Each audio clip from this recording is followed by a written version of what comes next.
Coming at you from the Hey Yo Studios. It's the Fade Route with D and Z. Here are your hosts, D and Z.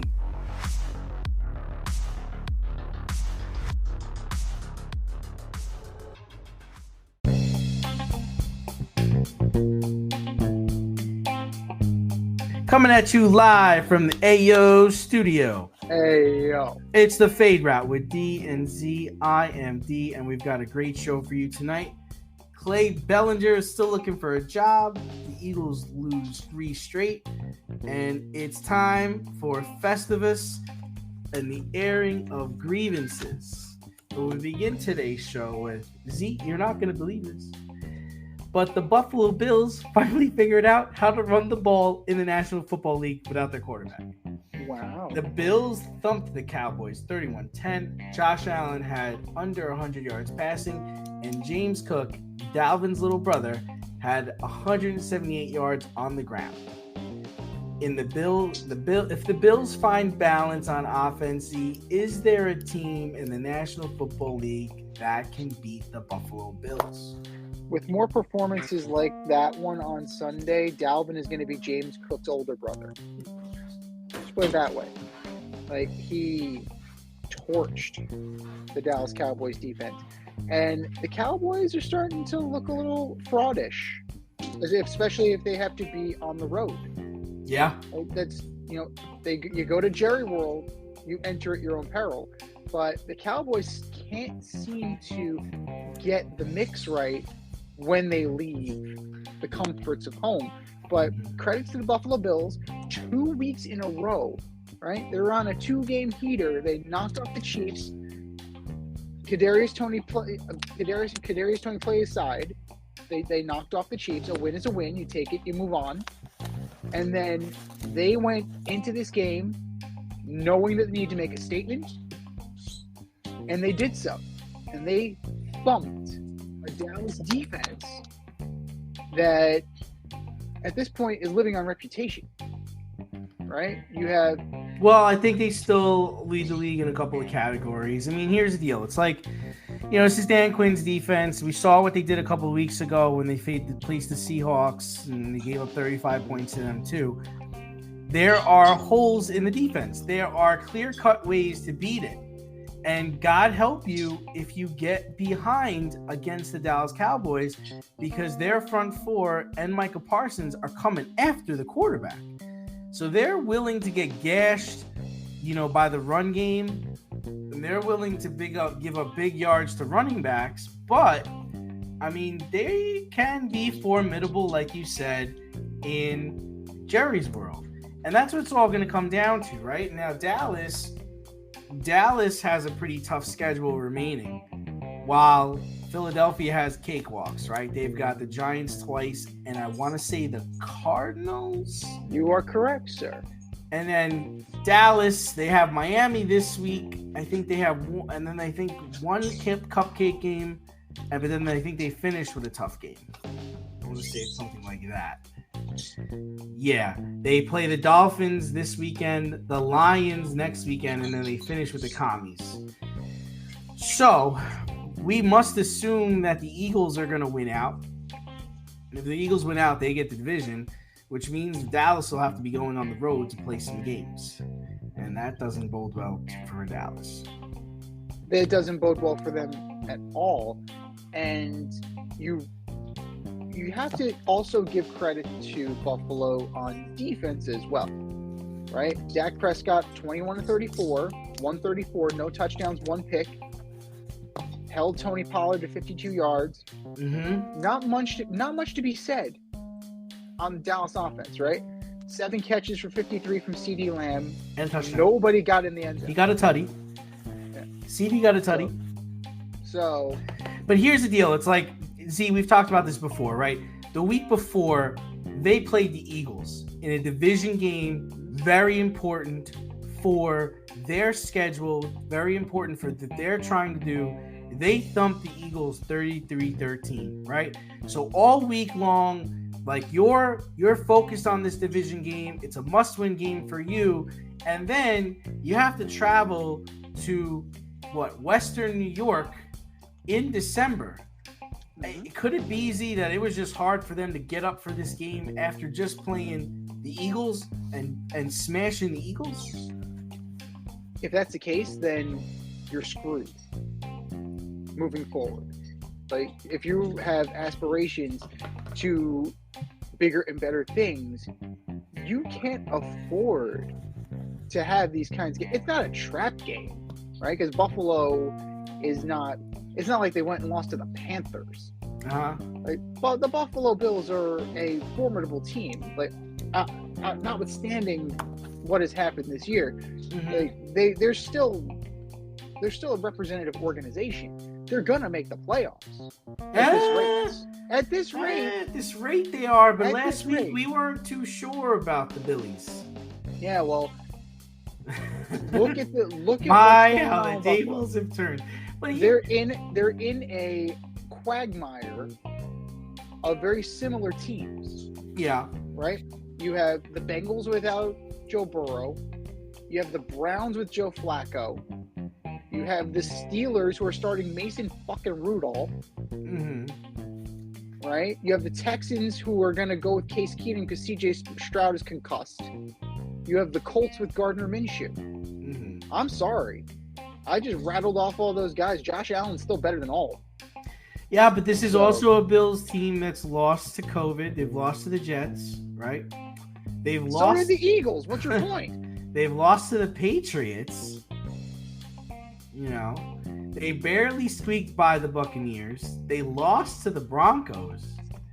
You know, they're a team that's been up and down. The Broncos are in it too. The Broncos are in that quagmire of mediocrity too. And like you said, they were a Kadarius Toney away from losing to the Chiefs. You know, what I will say about Buffalo, and I think I could say this more about Buffalo than I can about Dallas. I feel the Buffalo Bills have played a tougher schedule this year, and I think they're better prepared for the playoffs than Dallas is. I don't know if you agree with that. Statement. You agree with that? Yeah, because I mean, they've played the Eagles, who they lost to by 3 in overtime. Like they've played the Chiefs. They've played a good Broncos team, not the first half Broncos team. The second half Broncos team is beating people. They played the Dolphins at home and bludgeoned them, right? And they're going to finish the season against the Dolphins. You know, I think they're a tested team. They've played everybody they've played them very tough. You know, I can't recall off the top of my head a game where Buffalo got blown out. They lost some close games, but they haven't been blown out. They haven't been beaten to death. You know what I mean? Mm-hmm. And I think that says a lot about them. As far as Dallas is concerned, I mean, they're just not. I mean, the NFC in general, right? It's like I can't really hang my hat on anybody. Yeah, the 49ers are world beaters, but I've also seen them didn't they lose? They lost to Cleveland in Cleveland. Man. They lost 3 in a row. Yeah. So and we're gonna find out about the 49ers this Monday because they're facing a Ravens team that's actually pretty pissed off because they're going into the game as 5-point underdogs. And this is I want to let me see if I can get this right. I believe it's while you're doing that, the largest margin of defeat for the Buffalo Bills this season has been 6 points. Yeah, that's stellar, man. And we talk shit about them. I do because I didn't believe in their philosophy with Ken Dorsey. I'm more with Brady on at least in the last game. It's like, listen, run the football. Cook is a very good runner. James Cook, you drafted him. You give him the football. That's the thing. Like you just hit the nail on the head. Yeah. This is not Brian Daboll system. This is not Ken Dorsey system. This is now a balanced attack where you're going to run first, and then you're going to allow Josh Allen. You got to run in the cold. You got to run in the cold weather. And listen, I think that they're a much more difficult team to defend when I have to worry about all of your weapons. Like they have 2 tight ends that are good. Knox and Kincaid are both good. Mm-hmm. But Cook is good. Murray is a good short run back. You have Diggs. You've got what's the Gabe Davis? Man, they've got talent. Utilize they now have all that of guy it. Shakir. Shakir's looking great too. Now the remaining three games for the Bills against the Staley-less Chargers, who are going to rely on Easton Stick, Mr. Stick, the guy who all he knows is winning. You have the Patriots on New Year's Eve, and then the last game is against the Dolphins, who may have the division sewn up and may not play for anything. So it is possible that they can run the table here. If they run the table, that brings you to 11-6. 11-6 is playoffs. That's right there, man. It's absolutely, it's and the other right thing, there. and I don't know if this plays into anything, but I mean, 7 teams make the playoffs this year, and if you're Dallas, you needed to win that Eagles game because it's a division game, and you need the head-to-head, and it's an NFC opponent, and yada yada yada yada. And if you're Dallas, you've got to think you're going to be in the playoffs. Like, there's no way there are 17. You're going to be one of the 7. Oh, and no I think it change. I just think it changes the mindset of some people.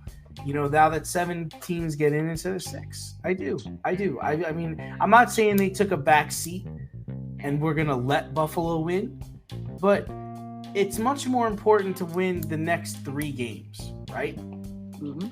And if we're going to go up to, we have to go to Buffalo. I mean, we're the Dallas Cowboys, and we've got to go to Buffalo in December. I mean, we're already a dog because of that. So I'm not saying they took a backseat. I'm saying, sometimes I think you look at this schedule, especially now when 7 teams make the playoffs, and you're like, all right, we're gonna do our best, but if we fall short, we'll bounce back by winning our next 3. That's the only thing I can think of. But completely. But right now, the way you're looking at things, it is very difficult for me to think that. Like, it was more important for Buffalo to win that game, right? Buffalo had to win that game. They had no choice. If Buffalo lost last weekend or on Monday or Sunday night, whatever it was, they're out of the playoffs. See? They're not making it. Where Dallas, they could afford to lose that game just because of the situation they're in and just because of who they were playing. Well, we'd be talking about the Bills the way we're talking about the Broncos, and the Broncos didn't exactly do themselves any favors either in their loss. So that was an odd game. But you're looking at, like, it's a tough situation, right? Because you're looking at, they're either going to get the 2 or they're going to get the 5, right? If they get the 2, they draw the Rams at home. That's not an easy game. But for Dallas, you're 17 points better than everybody you play at home. You are, but at the same time, What's the alternate if you're the 5? You're gonna have to play the Bucks, right? You play the Bucks in Tampa. Okay, Z. So come on, who would you rather play? I don't want to play the Bucks in Tampa. Bucks are on fire right now. I don't want to play either team. I'd rather play the Rams. I'm not afraid of the Rams. I'm not afraid of the Rams at home. Now, if I had to go to LA, it could be a tighter game.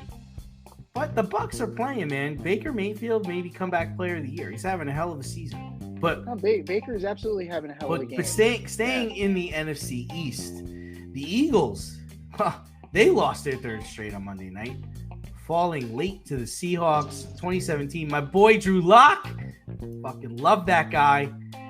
After the game, Hurts said there are people in the locker room that need to be more committed to winning, and the football team. Whoa, that's loaded. Z, who are those comments aimed towards? Well, it's hard to say, right? That's some spice right there. That's absolutely some spice. And it's awfully spicy from a guy who's 17 of 31 for 143 yards and 2 picks. And I believe but he did have 2 rushing yards. I want to say he leads the league in turnovers, or he's pretty close. 17 turnovers, I believe he has. With Mr. QBR 56.6. You throw, glass houses and all that, but you gotta think. I mean, I'm looking at it for one, James Bradbury.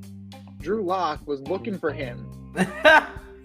It was like Tom Brady, Anthony Brown. There's my bitch. There's my bitch.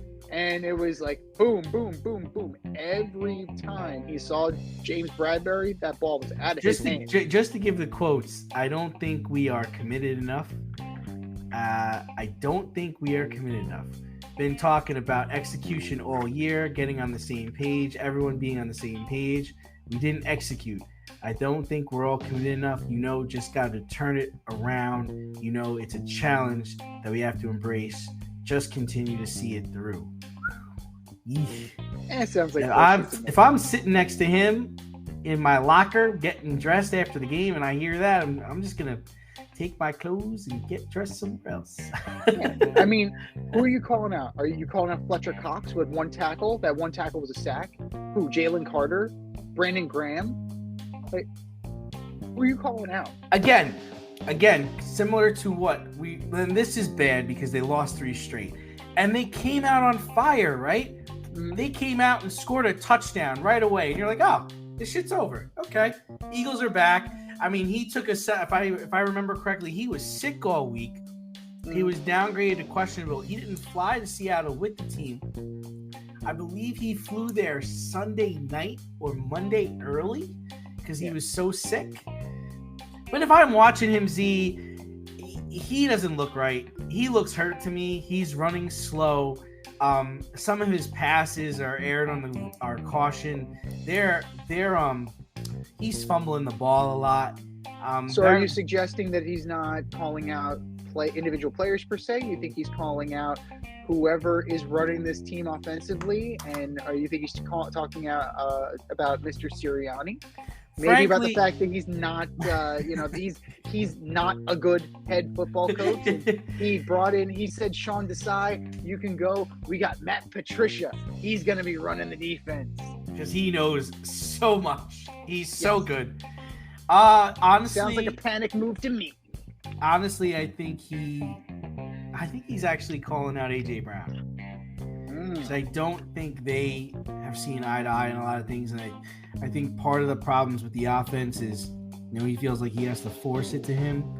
He has to force it to AJ Brown. He's got to keep him happy. And I think there needs to be more sharing of the football. I mean, Swift looked great on Monday night. I think he should have got the ball more, and he's not even on my fantasy team, and I'm saying that. And defensively, I don't know where they are at. I mean, Hassan Reddick was amazing last year. Like, where is he at this year? And you said Fletcher Cox. Yeah, one sack, dude. What's going on? Like, their defense was so elite, and your boy James Bradbury, like, what's up, man? Like, what's going on? So they have the Giants 2 out of the next 3 weeks, and I mean, I would expect them to dominate them at home and show them who's boss. I mean, if this game this weekend against the Giants is close, then I'm going to have to start writing off the Eagles, because at some point you're going to have to face San Francisco, who I believe thumped you already.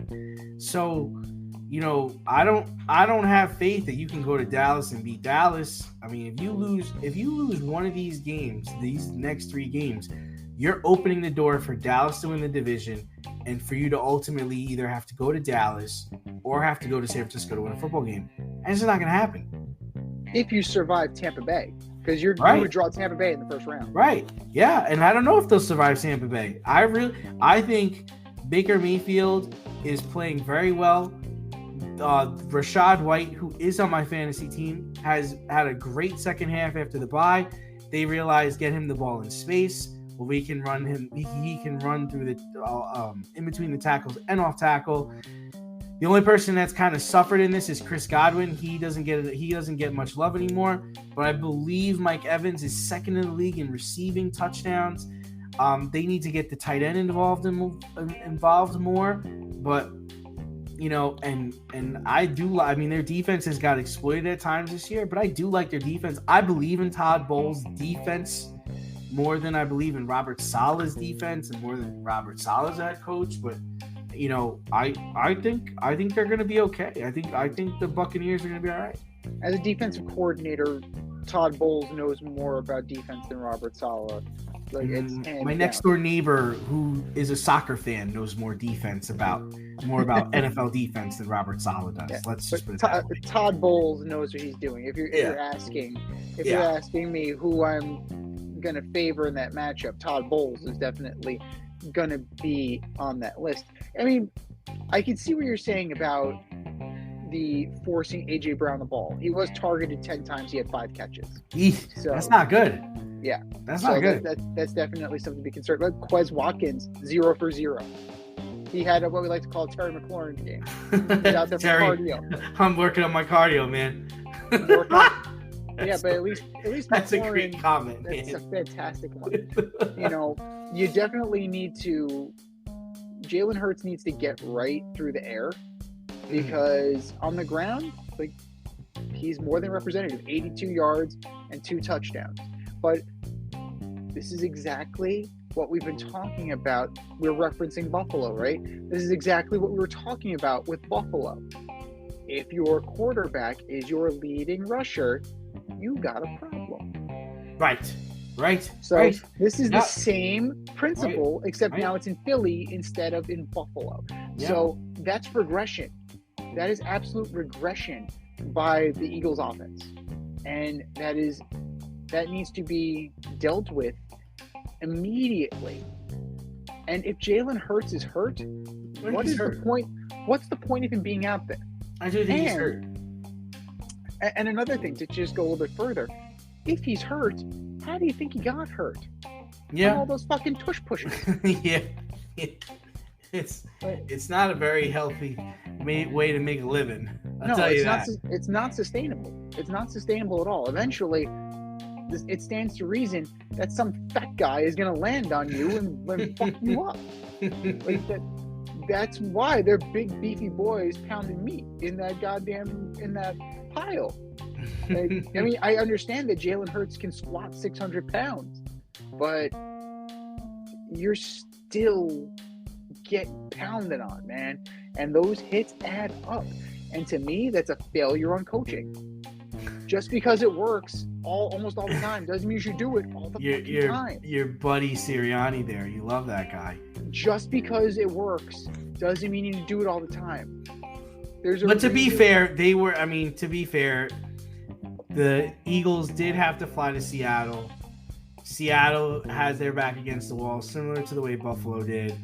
And really, they were a play away from probably being up more, but there was a false start from Jason Kelce on a tush push. Which is another thing that we need to discuss, because now that offensive line of the Eagles is being called for penalties. They have not been called for penalties up until recently. Lane Johnson is finally being called for false starts. Yeah. Jason Kelce, as a center, he's wiggling the ball forward. That's an illegal snap. Yeah, and he said he's been warned about that before.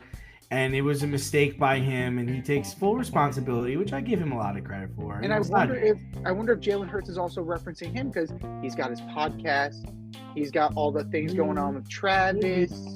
Could be. I wonder if he's kind of being passive aggressive about that either. But that just a passive aggressive comment like that is not.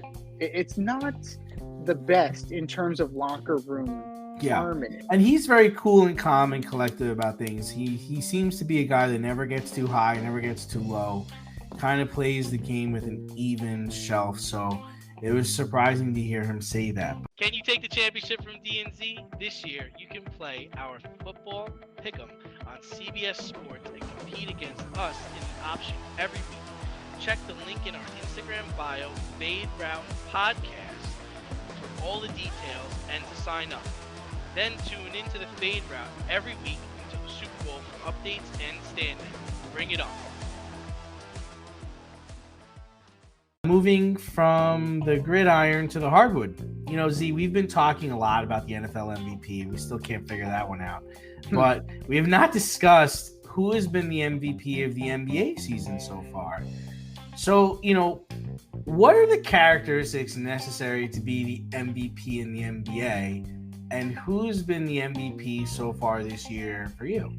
Well, for this year, they're actually adding in durability, right? Because there are certain you have to meet certain. Well, if you look at these things, like you have guys that are barely qualifying right now. They're barely qualifying for a postseason award. So it's one of those things that, yeah, like, oh, you could be having a fantastic year, but hey, you just didn't play enough. And you know what? There's something to be said for that, because Major League Baseball, you have to play a certain number of games to qualify for award. Because, you know, you can hit. Well, look what happened to Gary Sanchez. He didn't qualify because he didn't play enough games. He had better numbers than the Rookie of the Year from that Rookie season. Arguably, he had better numbers. He didn't play enough games. So the idea is that the sample size will eventually kind of even itself out. But I'm looking for durability. I'm looking for dominance. And I'm looking for success. Like, those are my three criteria. So that leaves you with Embiid. That leaves you with Jokic. That leaves you with Giannis. That leaves you with Luka. Like, you're really, I mean, a lot of the usual suspects. I want to throw something at you. I want to hear this because I wonder if it's the same guy that I'm gonna say. Oh no, go ahead. No, I want to hear what you got. Shaquille Alexander. Yes.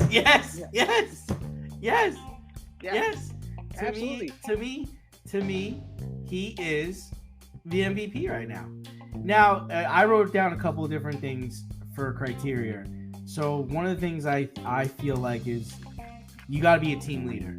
Yeah. You got to be the leader of your team. Like, they're not going to give a second fiddle guy like Chet Holmgren the MVP. You know what I mean?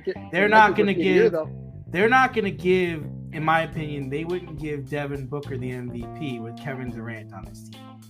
No. You know what I'm saying? They're not going to give Anthony Davis the MVP with LeBron James on his team. Like, you got to be the man. You got to be the leader, right? That's number one. Number two, I think you got to be a top 10 player. Like, they're not going to give somebody outside the top 10 the MVP. So that means like a De'Aaron Fox. I don't think he could get the MVP. To be honest with you, I don't think this sounds weird. This might sound weird, but I don't think like a Dame Lillard could get the MVP.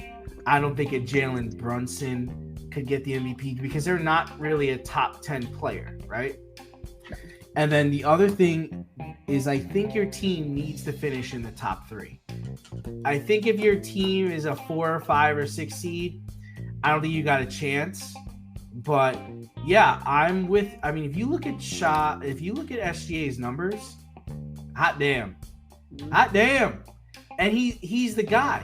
Like when they need a bucket, he's the guy. He's averaging 30 points a game right now.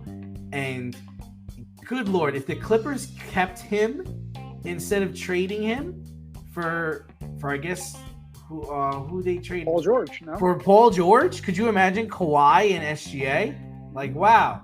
And of course, like, to me, I would take his odds. I think he's like, I want to say he's 100 or 200 to 1. Something crazy like that. But you got your usuals, right? I would say no, you know what? He's probably more than that. He might be a plus 1,000 or plus 800. Because Tatum is 18 to 1. And I like Tatum. I mean, he's having a very good season. I believe Boston is still undefeated at home. Giannis, the usual, right? Joel Embiid, you can't go wrong with Joel. Jokic, just because of his all-around game, because he's doing more than just scoring. Like, he's an assist monster, things like that, you know. But yeah. What would you say about a guy like Tyrese Halliburton on the Pacers? Yeah, I'm not opposed to him, but the problem is like his team is not his top 6 team, right? No, he's not on it. His team's not a top 3 team. His team's not even close to being a top 3 team. So and he's the man, but they're more of a team. I see them as being more of a team dynamic. I mean, I know he wants the ball in crunch time, but does he always get the ball in crunch time? I don't know. I don't watch enough of their games, probably. Well, I mean, he's the guy. Offensively, he's definitely the guy. Like, Obi Toppin is there. I mean, you have guys like Bruce Brown, Buddy Hield. Like, yeah, he's the guy. He's the yeah. Oscar Tshiebwe. Yeah. Miles Turner. No. He's the guy. Sticking with the NBA talk. I mean, who's going to trade for Donovan Mitchell? Is that going to happen? Who gets traded first, Donovan Mitchell or Zach LaVine? Ooh, I gotta say Zach LaVine because they've been working on it longer. To the LA, right? Yeah, I gotta say the Lakers are the favorite on that. But I'm thinking things have happened. I'm thinking Mitchell's Lakers go or to the Kings. Heat. I think Lakers or Kings. Lakers or Kings. Wow. Lakers or Kings, and I think we may finally get our Mitchell to the Knicks. I think they might finally pull the trigger and bring him there, depending on what it will cost them. OKC has a ton of trade capital, like draft picks. That would be interesting. They could. I mean, that's the thing is like Presti did such a good job with the OKC. I mean, they're number 3 in the West. Right? No, they're number 2 right now. I mean, that's crazy. This is crazy. Like the top 3 teams in the West are the Timberwolves, the Thunder, and the Nuggets. What century is this? This is wild. Mitchell to the Heat would be very interesting to pair with Jimmy Butler. I think that would be very interesting. Yeah. To see how that would work. And I mean, I'm intrigued by what the Cavs would want back from the Knicks. I'm draft picks. I'm gonna want draft picks. Would you'd want like RJ? I would imagine you would want somebody back, a young player that you can possibly work into your rotation. And I think that RJ would probably make them better. Well, here's the deal. If I'm the Cavs, right, I'm a seller. I'm selling, right? RJ in my head is peaked, right? Like if I'm the Cavs, he's peaked. Or are you going to take Julius Randle back as salary cap and then you just cut him? Or you buy him out? Yeah, I could do that because I have to rebuild. I need draft picks. Those guys aren't going to help me be anything. They're not going to help me win a championship. They might help me make the playoffs, but they're not going to help me win a championship. I need championship caliber players. That's what the problem is with that's the problem with the Cavs right now. It's just like it's just not working out. They're not gelling. They should be gelling the way the Kings are gelling. They should be gelling the way the Thunder are gelling. The Thunder, I think they're way ahead of schedule there. I mean, Chet Holmgren's probably going to be the rookie of the year. They are absolutely. And the Magic are good. Who they have nobody and they're good. They got Ben Caro. That's the only one I can name. Yeah, the only guy I can name. The Pistons are 2-25. Oh my, a 24 game bender. That's when you show up to the arena and you're like, oh god, we got another game tonight. Shit.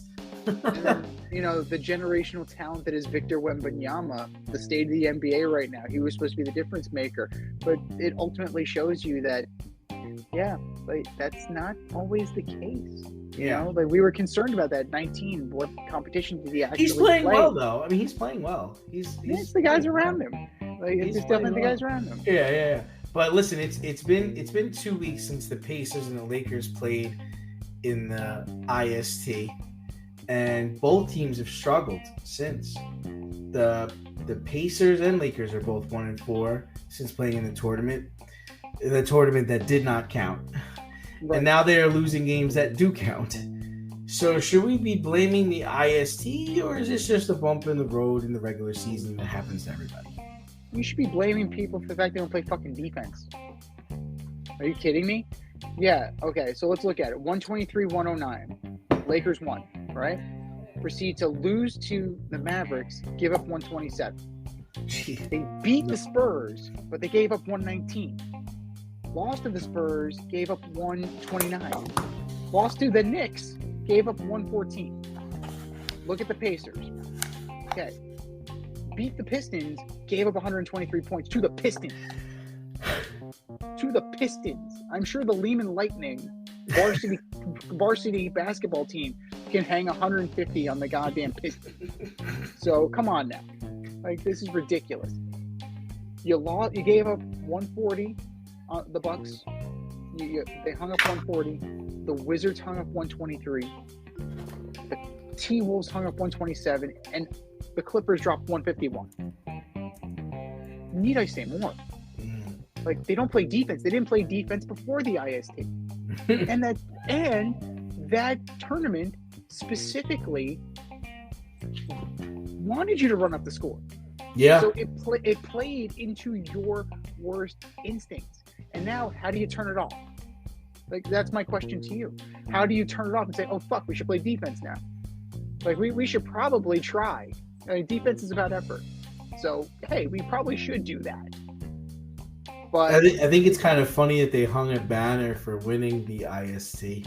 And then lost to the Knicks. Yeah, it's kind of like, I don't know. Is it one of those banners where you just think you'll just keep putting like years on it? You're not going to get a banner every time you win, right? I mean, that'd be kind of silly. It's a tournament. Yeah. I mean, it is significantly smaller than the championship one, so I will give them credit for that. Like, yeah, you get negative cool points because you hung a banner, but at least it is smaller than a championship banner. You know, it's a recognition that this isn't the whole fucking thing. But, I mean, there is something to be said about getting the emotional high of the IST and then the come down, and now these are just regular season games. But ultimately, the tournament that did not really do anything for anybody, and it didn't really count for anything. But this really exposes both teams as defensive liabilities, and you have to call into question, regardless of how high they go up, right? If they make it to the playoffs, you're likely looking at a one and done, because this is not sustainable. You can't. This is very Phoenix Suns. Wait. Who is one? You think the Lakers are going to be one and done if they make it to the playoffs? At this rate, you cannot survive giving up 120 points. Okay, yeah, I can see what you're saying there. Yeah, like that's just not sustainable. And right now they would. Well, the eight seed has to play in the play-in tournament, but if they did make it, they'd wind up playing like the Timberwolves in the first round. Timberwolves only have 5 losses. That's insane. They're 25. Right. Wow. Now, again, we've seen the best of the Timberwolves. We've seen the worst of the Timberwolves. Albeit last year, we saw the worst of the Timberwolves. So it's within their own possibility that they can shit the bed. Absolutely, they're still a relatively young team, but you think that, you know, they would run the Lakers out of the gym, which is why the Zach LaVine thing makes sense. But they need help. The Lakers would definitely need help. But the Pacers, they're very young, very inexperienced, and it's I don't know I don't know how much Zach LaVine really helps the Lakers. I feel like the Lakers need shooters, right? Don't they need someone that sits in the corner that LeBron could kick to, or that like Anthony Davis could kick to? I mean, you know who they need, right? Well, they need Clay. They need to start Wedman. That's why he's 1-6. Clay would be perfect. Clay just isn't. It's sad because I love Clay, but Clay isn't what he was. You know who's playing well? The Clippers are playing very well. Another team not playing well is the Suns. What's going on with the Suns, man? What is up with that? Well, they're 14 and 13. Like what? Karma? Devin Booker, Kevin Durant. You guys can't get it together. Wait. Bradley Beal. Shocker can't get on the board. Play. He ain't playing. So, what did you expect here? You got rid of Chris Paul, you got rid of DeAndre Ayton, you tied your wagon to Kevin Durant, you brought in injury-prone Bradley Beal, and you thought this would somehow work? No, that's on Matt Ishbia, that's on the Suns. And we got to imagine the Grizzlies are going to surge, right? He looked fantastic last night with Ja. He really took over that game. So I've got to imagine that they're going to climb. Rockets are surprisingly good. Don't count out the Pelicans. I feel like Zion's going to get hurt, right? Inevitably, yeah. It's sad to say that, but the Pelicans definitely have like scorers. They definitely have talent. Ingram is sensational, and McCollum was a huge pickup. I just don't. I don't know. Like I don't know. I'm not afraid of them. I'm not afraid of them. What concerns me, who concerns me, I should say, is the Warriors. If they decide to make some moves, what could they possibly bring back? Are they capable of retooling on the fly and making a run at this play-in tournament? Like, what can they get for some of their assets? Because, I mean, Draymond is suspended indefinitely. Yeah. So we don't know what that's going to do. But you got Chris Paul, you have Klay Thompson. They would never trade Steph Curry. Like, right. They never trade Steph Curry. No. But you have some other assets that you can move. Now, if you can re-energize this team, maybe who's to say that you can't make a run at this? But you're absolutely right. You're looking at the Lakers are right in the middle of it, but any of these guys, you're either in the 7 or the 8. So you're either drawing the Thunder or the Timberwolves. So the Thunder, maybe you clip them, right? Because they are young. Not with SGA, man. Nah, he ain't gonna let it happen. Like, he's that good. Like, he's really that good. Timberwolves I don't really believe in. I think Anthony Edwards is legit. I just, they're the Timberwolves. I can't see past the name. And the Nuggets are defending champions, and I still haven't seen someone who can really stop Jokic. And they know that once you're in the playoffs, it's a 7-game series. Who's going to beat the Nuggets in the 7-game series? You think the Timberwolves could beat the Nuggets in a 7-game series? The Clippers, they draw the Clippers in the first round. They can give them a run for their money. Clippers could definitely give them a run for their money if they're healthy. Yeah. If But they're healthy. Kawhi Leonard is playing like the old Kawhi Leonard, not an old Kawhi Leonard. He is. So that's huge. He is. He definitely is. And I think they're still trying to find themselves. They're on to something. They've won 8 straight. I think they're on to something. I think James Harden lost the fat suit. James. I forgot James is there. That's probably a good thing then. I guess. Like, that means he's fitting in. Yeah. I mean, he has his moments. I mean, whatever. But need some last-minute fantasy football advice? Then the boys at the Fade Route have you covered. Tune in every NFL Sunday to Red Light, Green Light 1, 2, 3 with DNZ. D and I give you our top 1, 2, 3 fantasy starts, or green light, and fantasy sits, or red light. That's Red Light, Green Light 1, 2, 3 every NFL Sunday during the season. You can find us on Apple Podcasts, Spotify, and wherever you get the Fade Route. That's Red Light, Green Light 1, 2, 3 with DNZ every NFL Sunday during the season. Moving off of the hardwood into baseball.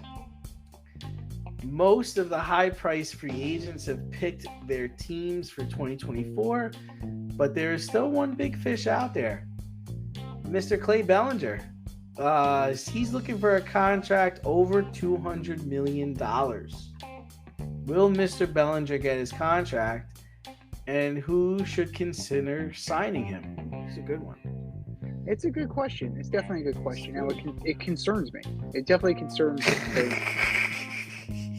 Will the real Cody Bellinger please stand up? Are you the guy? But who? Yeah, but who is that?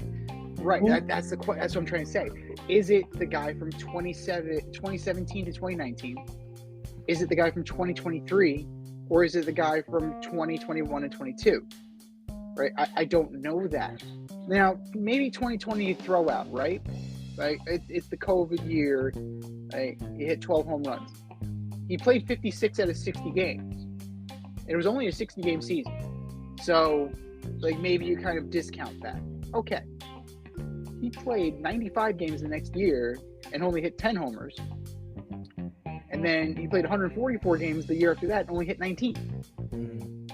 So, before those 3 seasons, he was at 47, 25, he hit 39 in his rookie year, and then last year he hit 26. So, who is this guy? Sounds like a Met already. No. No, absolutely not. I don't think he comes to the Mets. At this point, he's not going to the Yankees, right? Like, it was like all set in stone. Like, oh, Cody Bellinger to the Yankees. And then they went and get Alex Verdugo and Juan Soto. Now they got their lefty power bats. They don't need him anymore. No. Yeah, 100. He's definitely not going to the Yankees. No, he's definitely not a Yankee. I mean, the Mets could use him. I don't know if they're willing to stomach $200 million. I don't think that's going to be the case. Now, it would provide versatility because he'll play left field, and then he can also spell Pete Alonso at first base, so Pete can DH. I like him That at would be first nice. base, too. Yeah, he's a solid player. What scares me is those 3 years, those 3 lost years in the middle. Now, the Blue Jays could use him. Absolutely, the Blue Jays can use him. The Angels can use him. The Angels will probably go after anybody with a pulse. Now, the Cubs can re-sign him. I don't see why he wouldn't want to stay in Chicago. He had a really good season, a good makeup season with the Cubbies. You know, He fooled them already, though. if there's a comfort level there, and he's just entering the prime of his career, maybe he has caught on to something. Other than that, like the Red Sox don't need him. I like him for Boston. I don't think he would go to. I don't think the Boston Red Sox would look for him because I don't think that's the direction they're going in. They should. I mean, the Orioles would be interesting. That lefty bat in Camden Yards, I think, would be really good. How about Cleveland?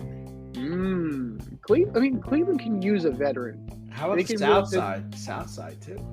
Yeah, they're rebuilding though. The South Side, the White Sox. Like, if I'm going there and I'm Cody Bellinger, I'm going there to get traded. Yeah, like I'm literally going there to get traded. So how about Minnesota? Go play with Correa. In that ballpark? That's a big ballpark. They won the division, man. People sleeping on the Twins the last 2 years. They've been ballers. How about a reunion with the Dodgers? They need an outfielder. They need outfielders. Yeah. I could go.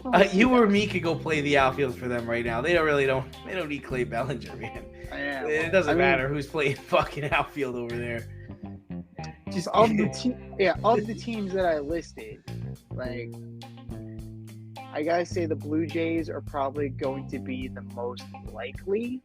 Would it surprise me if he went to the Mets? No. But the Reds? Reds won't pay him. Reds ain't gonna pay him. Small market, but that ballpark, he hit 50 homers. They're not gonna pay him though. Colorado, go play with Chris Bryant, or don't play with Chris Bryant. Chris Bryant would have to play in order for that to happen. But of the teams that were listed that were in contention, like I gotta think that the Blue Jays have a legitimate chance. The Mets, it's an okay fit. And then third, I would say, is a reunion with the Cubs. Like the Cubs aren't that far out. They aren't far removed from that division. I think they can possibly win that thing because the Cardinals were not great last year, as we saw. Right? The Pirates are rebuilding. The Brewers, they're probably going to start tearing it down. The Cubs can take a stranglehold of this division pretty soon with just a few minor tweaks to their team. So, Blue Jays, Cubs, Mets on the periphery, I would say. Those are my 3 teams. Okay. Yeah, like I said, my difference with you is I like Boston because of the outfield. He's going to hit 60 bombs, 50, 60 bombs. I think he's capable of that there if he's healthy. I think Minnesota's a good idea. They were looking for a guy. Team him up with Correa. It's a big ballpark, but whatever. Cleveland, I don't know if they want to pay him. Cleveland's nice. South Side, I know they're rebuilding, but you need at least one player to come to see, and he can go showcase again, because that's what's going to happen. He's not going to get his contract. He's going to have to go somewhere. He's going to have to prove it. That's just what it is. It's what Correa had to do, right? Mm-hmm. Yeah. And then what about San Francisco to go with Lee? Yeah, maybe. Yeah, why not? Yeah, I could get on board with that too. We're going to see where he lands but it's definitely a question mark, right? Like, who is this guy? Like, I've never been more unsure, and I think the fact that he's still on the market, other GMs aren't sure either, and I don't think that they're willing to take the gamble on this because he had such a prolonged time in the wilderness. And a prolonged time in the wilderness. Yeah, 3 seasons worth of doldrums is not good.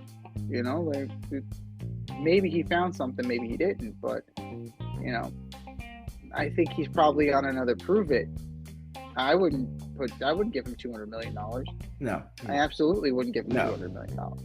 But, you know, if you could possibly, with incentives, like maybe if he's willing to work that kind of deal, okay, fine. Like maybe like a 5-150 with some incentive kickers that could possibly get you up to 200. Okay, now you're starting to now I'm starting to warm up a little bit. I'm starting to sweeten a little bit, but no, like 1 year does not erase the previous 3.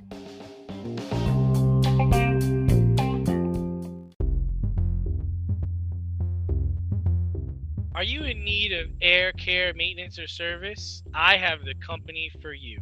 Air Care Technicians. They service the Westchester and Northern Bronx area and can help you with all your heating and cooling, maintenance, and service needs. Just give them a call at 914-315-1547. Again, that's 914-315-1547. Or shoot them an email at aircaretechnicians@gmail.com. These guys are the real deal as they are veteran-owned, licensed, and insured. Make sure to tell them that D&Z sent you.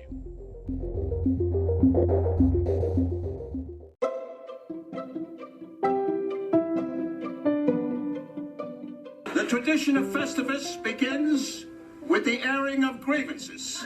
I got a lot of problems with you people. Now, you're going to hear about it.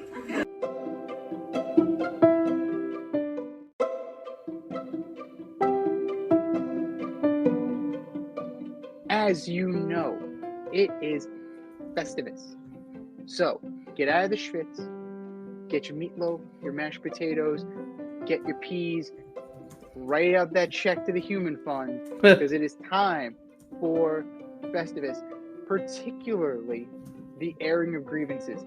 We got a lot of problems, and now you're going to hear about it. So, what problems do you have, D? Oh, man. Z, I got 5. Load me up. First off, I'm going to start off with Carlos Rodon. Inks a nice fat contract with the Yankees, gets hurt, comes back to finish the season with a 3-8 record, 6.85 ERA in 14 starts, and flips off a fan on a West Coast trip. Thanks, Carlos.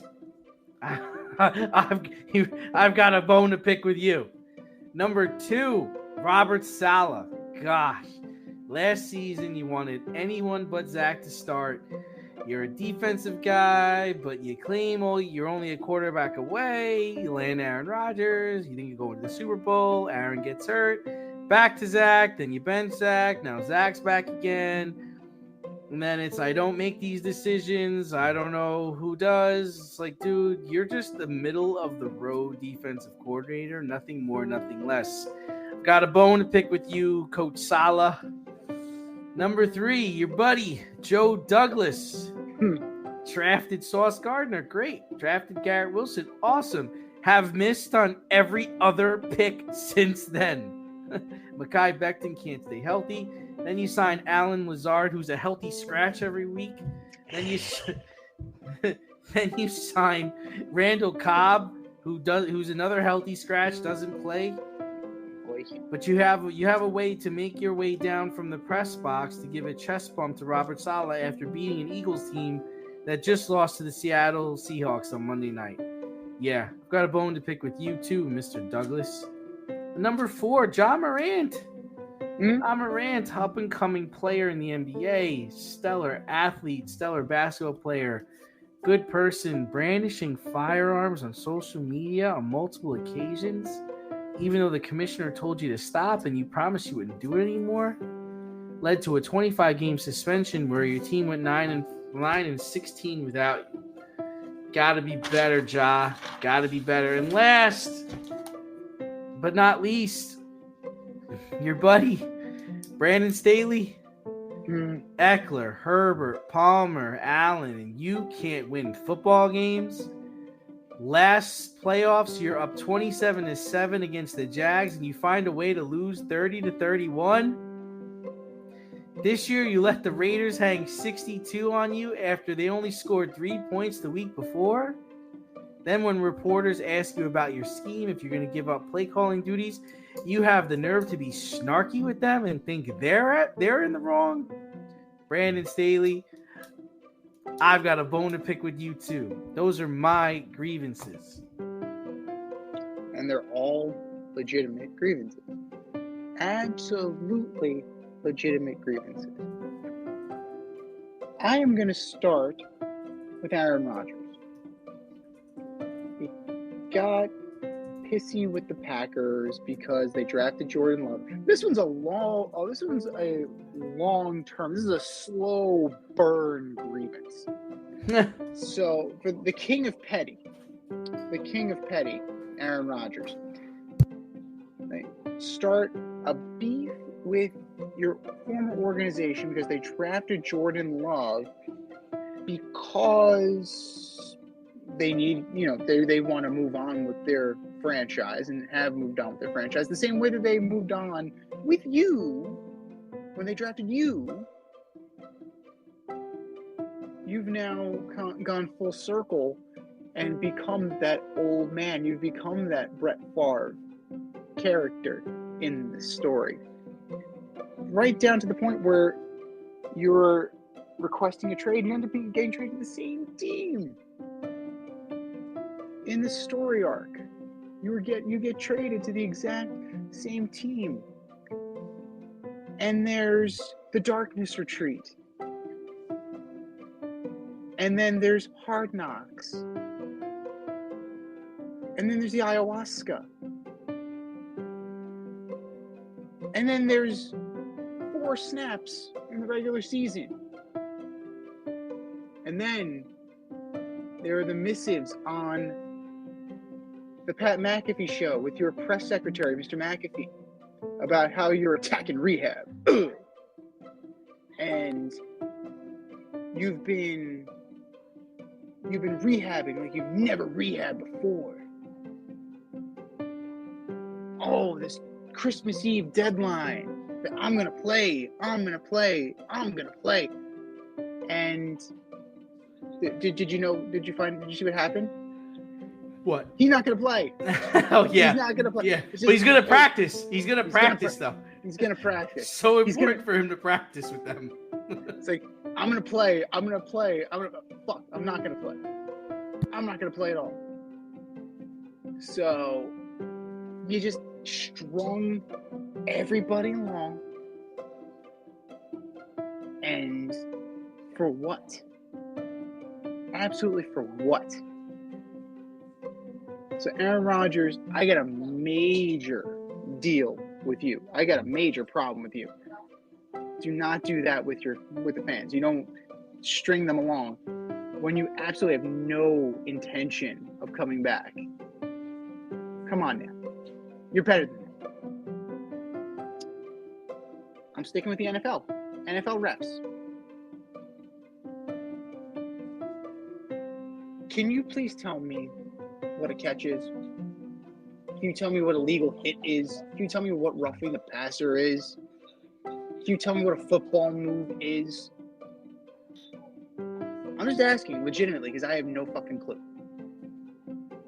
You have players getting rocked and no unnecessary roughness, no roughing the passer. But then you have players getting lightly shoved and they're throwing the flags. I'm flabbergasted by this. I'm confused. I'm confused by all of it.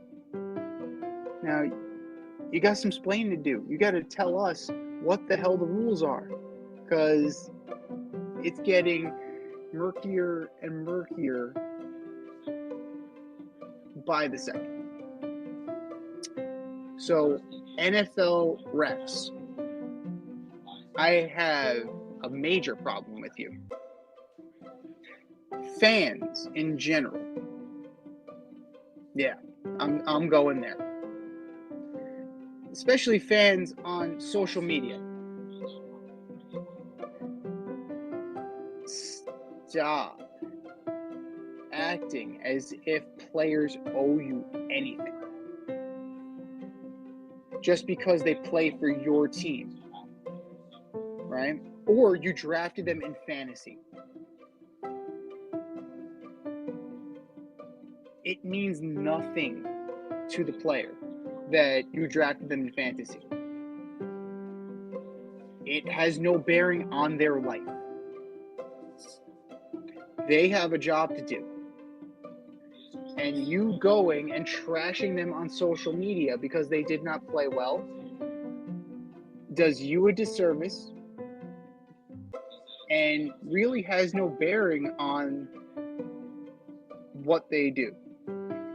And all you're going to end up doing is further alienating players and driving a wedge between fans and players.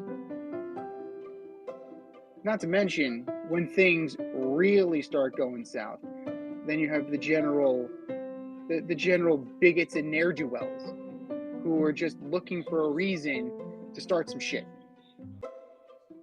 So, fans, you know how to act, do better, be better.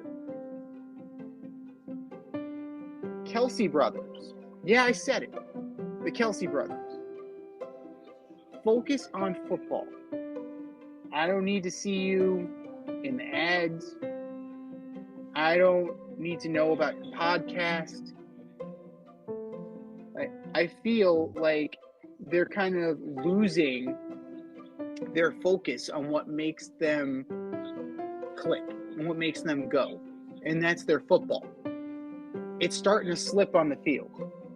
Jason Kelsey all of a sudden is getting called for fouls that he doesn't normally get, right? False starts. False starts on the center. Like, how do you do that? Like, I'm sorry. Like, that's ridiculous. That's a lack of concentration. And Travis Kelsey, between the drops and the fumbles, this has not been one of his better seasons. So maybe it's a little too much exposure. So, it might be time to just dial it back a notch, gentlemen. And rededicate yourselves. Maybe that's who Jalen Hurts is talking about. Not just Jason Kelsey, but also Travis. Maybe he's just tired of seeing the Kelsey brothers in general. That's interesting. That's very interesting. And then the last major grievance I have.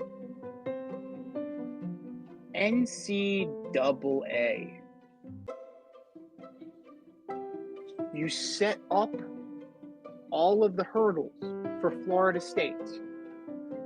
They jumped over every single one of those hurdles. And then, as soon as they're about to get to the finish line, you pull out a tripwire and you drop them right before they're about to cross it. We know you're undefeated. We understand that you did everything that we asked of you and that you should be eligible for the college football playoff. But no, we're going to put in Alabama because, it's Alabama. Never mind the fact that you're more deserving. Like it says in Tombstone, deserves got nothing to do with it. Deserves has everything to do with it. Florida State should be in the college football playoff, and they got jobbed out in the boardroom, not on the field where it should be. They got jobbed out in the boardroom. So I have a major problem. I have a major problem with the NCAA.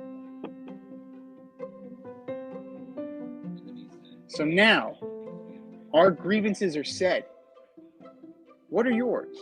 Hit us up, faderoutemail@gmail.com. Slide in our DMs on IG at Fade Route Podcast. Drop us a line on X at Fade Route DNZ. And get ready for the Festivus feats of strength, because it's not over until you pin your father.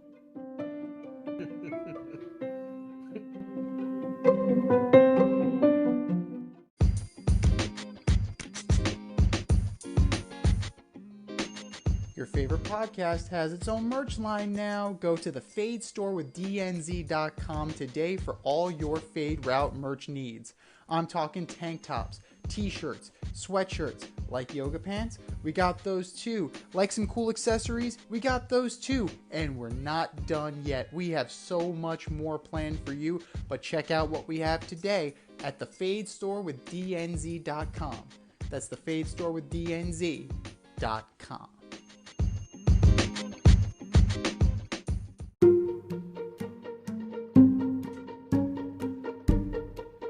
The Fade Store presents the Alleged Superstar of the Week Award.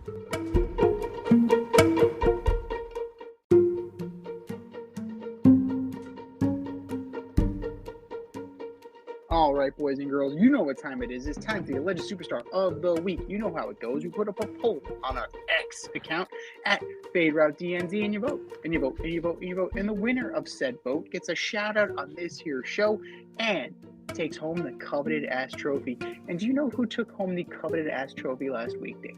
I don't. The Chiefs. How about them Chiefs? Bitching to the media after the Kadarius Toney brain fart. That was last week. This is this week. Who are your nominees, D? First up, I've got Jonathan Majors. Kang the Conqueror was found guilty of reckless assault and harassment. Yale graduate and the star of Creed 3, Ant-Man and the Wasp, was quickly dropped by Marvel and now has his A-list actor status in jeopardy. Do better, man. Just do better. Our buddy Sean Stiletto. Oh, how you doing, Along Sean? with ducking my phone calls, the agent for Tommy DeVito booked an appearance at a pizzeria for $10K and then jacked up the price to $20K, causing the owner of the pizzeria to have to cancel.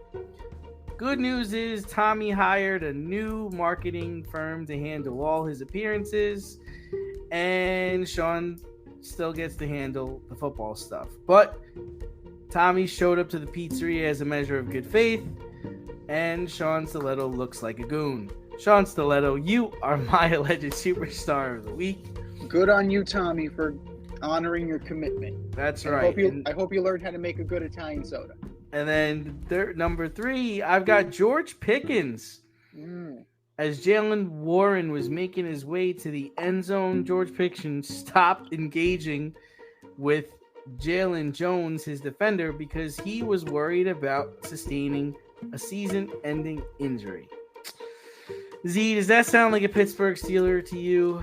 George Pickens, you are my alleged superstar of the week. Z, what do you got? Sounds like a Tampa Bay Buck. Sounds like a Jet. Actually, it could be a Pittsburgh Steeler for that Pittsburgh Steeler was Antonio Brown. So, interesting. I gotta start with Rashard Mendenhall. Oh my God, has X been on fire with his comments regarding football commentary, somehow leading to an all-black player versus all-white player draft, and dividing the league on racial lines. And you did have some people that were having some fun with it, like J.J. Watt and I think Dan Orlovsky. But no, then you had some other people that, You know, it's like, you know, like we're gonna have some people had some fun with it, other people called it racist. So that caused quite the Twitter shitstorm, the twitstorm, if you will.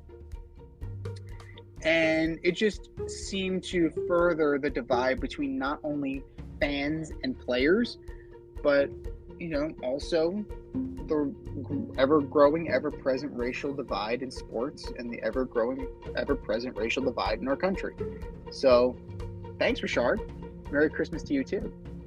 Richard Mendenhall, you were my alleged superstar of the week. Oh, and they dragged him, too. Let's not forget that Clay Matthews forced a fumble of one Mr. Mendenhall that ultimately cost the Steelers a Super Bowl. So there's that as well. So good on you, Richard. Number 2, Jamal Adams. You find out you're a healthy scratch and fuck it, I'm just gonna go home. So way to be a stand-up teammate, Jamal. way to be there for your brothers, right? Football's a brotherhood. You like to talk about brothers, and these are my brothers in arms, and we're in the huddle, we're in the trenches. But, oh no, we're going to start Julian Love instead. I'm going home.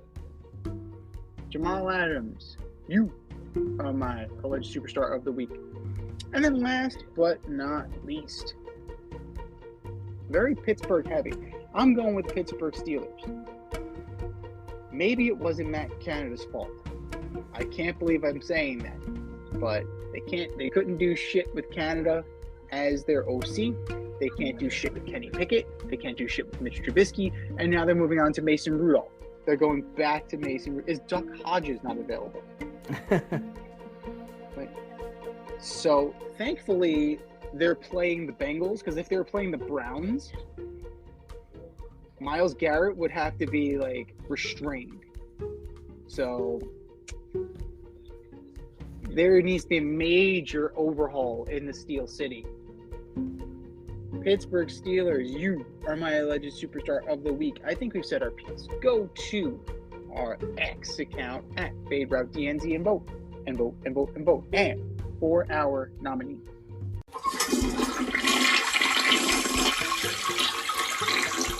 Just do better, boys. Just do better.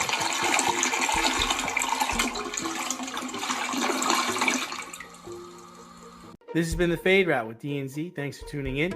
Catch our podcast on Wednesday nights on iTunes, iHeartRadio, Spotify, wherever you listen to your podcasts. So until next time, stay faded, everyone.